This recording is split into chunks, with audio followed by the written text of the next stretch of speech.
Spellings ಅಲ್ಲಿ ಸ್ವಲ್ಪ change ಇದೆ, ಆದ್ರೆ ಇವನು ಬಳಸೋ ರೀತಿನೇ ಬೇರೆ. ಈ LOSE ಲೂಸ್ ಅಂತ ಕರಿತೀವಿ. ಒಂದು ಓವೆಲ್ ಇದೆ ಸೌಂಡ್, ಓ ಒಂದೇ ಸೌಂಡ್ ಇದೆ, ಆದ್ರೆ ಅದನ್ನ ನಾವು ಎಳೆದು ಹೇಳ್ತೀವಿ, ಲಾಂಗ್ ಸೌಂಡ್ ಬರುತ್ತೆ. ಲೂಸ್, ಲೂಸ್ ಅಂದ್ರೆ ಏನು, ಆಕ್ಷನ್ ವರ್ಡ್ ಆಗುತ್ತೆ ಅದು.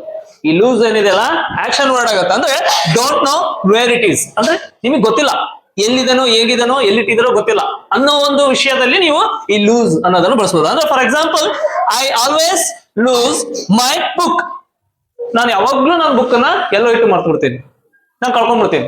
ಲೂಸ್ ಅವಾಗ ಬಳಸ್ತೀನಿ. ಅರ್ಥ ಆಯ್ತಾ? Lose, I always lose my book. ಹೌದಾ? ಹಾಗೆ ಇಲ್ಲಿ LOSE ಲೂಸ್ ಅನ್ನಂಗಿಲ್ಲ, ಇದು ಲೂಸ್. ಎರಡು ಓವೆಲ್ ಸೌಂಡ್ಸ್ ಇದೆ, ಆದ್ರೂ ಶಾರ್ಟ್ ಆಗಿ ಹೇಳ್ತೀವಿ ಲೂಸ್. ಸೊ ಅದನ್ನ ನಾವು ಏನಂತ ಕರಿಬಹುದು, ಡಿಸ್ಕ್ರಿಪ್ಷನ್ ಅಂತ ಹೇಳ್ಬೋದು. ಹೇಗೆ ಡಿಸ್ಕ್ರಿಪ್ಷನ್ ಅಂದ್ರೆ ಏನು, something that is not tight. ಈ ಲೂಸ್ ಅನ್ನೋದೇನಿದೆಯಲ್ಲ, ಈ ಪದ ಎಲ್ಲಿ ಬಳಸಬಹುದು, ಕೆಲವೊಂದು ಟೈಟ್ ಆಗಿರೋಲ್ಲ ಅಂತ ವಿಷಯಗಳೇ. For example, this cap is a bit loose. ಈ ಕ್ಯಾಪ್ ಏನಿದೆಯಲ್ಲ ಸ್ವಲ್ಪ ಲೂಸ್ ಆಗಿದೆ, ಹಿಂಗ್ ತೆಗೆದು ಬಂದ್ಬಿಡ್ತೀವಿ loose.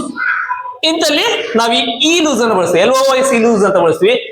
I always dash my bus. ಇಲ್ಲಿ LOSE ಲೂಸ್ ಅಂತ ಬಳಸಲ್ಲ, LOSE